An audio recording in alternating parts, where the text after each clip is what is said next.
Hey guys, today we're going to be talking about 10 things that you can declutter in the kitchen. And this is the third video in my video series of things to declutter in ...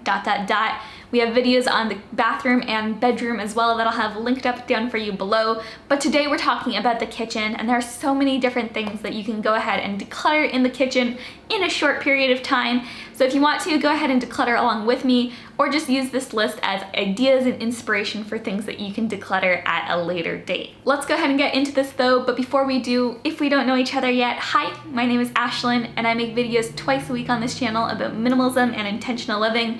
So if that sounds interesting to you, go ahead and hit that red subscribe button down below so that you don't miss an episode. And with that being said, let's go ahead and get into the first item that you can go ahead and declutter from your kitchen, which is spices. And I feel like a lot of us have way more spices than we actually use on a regular basis.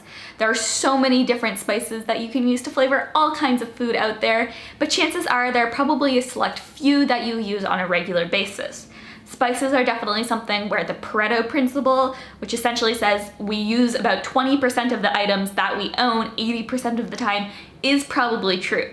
So figure out what are the 20% of the spices that you use on a regular basis and keep those and be willing to declutter the rest. Next up is kitchen appliances, and there is literally a kitchen appliance for absolutely every imaginable situation. Whether it's a pasta maker, a panini press, a juicer, a magic bullet, whatever it is that you have as far as kitchen appliances go, open the cupboards of your kitchen and search around into those back corners where maybe you have an appliance or two that's been sitting around in the back of a cupboard collecting dust for months or even years. If you find any items matching that description, or simply kitchen appliances that you don't use frequently enough to justify keeping them, feel free to go ahead and donate them.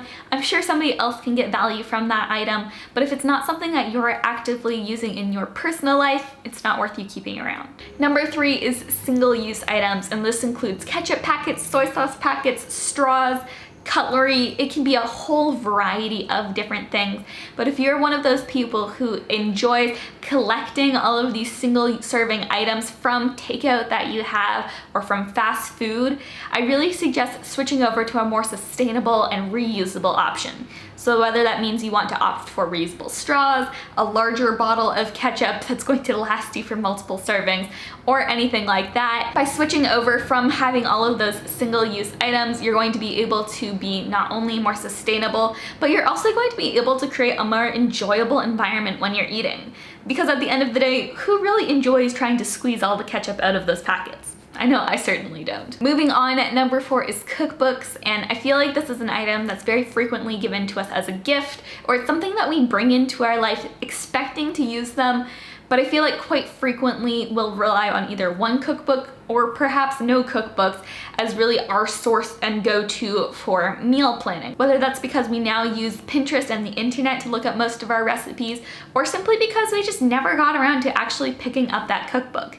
If you have a cookbook or cookbooks in your house that are sitting around and collecting dust, the things that you don't use frequently, I would highly suggest going ahead and donating those books. Now, of course, if there's a cookbook or two that you use regularly, by all means go ahead and keep them. But if you have a whole collection of them, just figure out which ones you actually use on a regular basis and feel free to go ahead and donate or declutter the rest. Remember, at the end of the day, this process is all about figuring out what you use and what you value and just being willing to let go of the rest. Number 5 is magnets, and I feel like nothing really clutters up a kitchen visually more so than having a huge collection of mismatched random magnets hanging around on a fridge.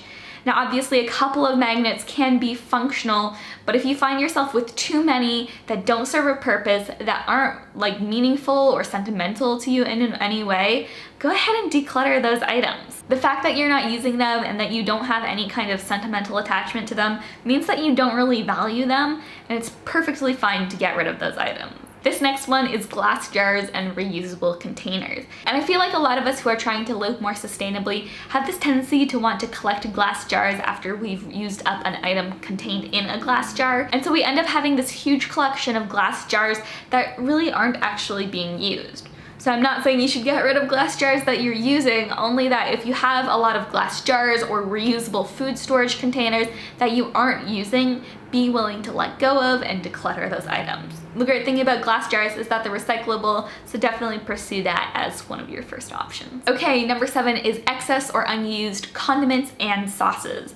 And I feel like condiments and sauces are things that we can collect way more of than we actually need. Going back to spices, where you don't necessarily need to have a huge variety to really be able to create the meals that you love. The same thing is true of sauces, and yet like spices, we often have a tendency to create a little collection on our hands of spices, sauces, and condiments.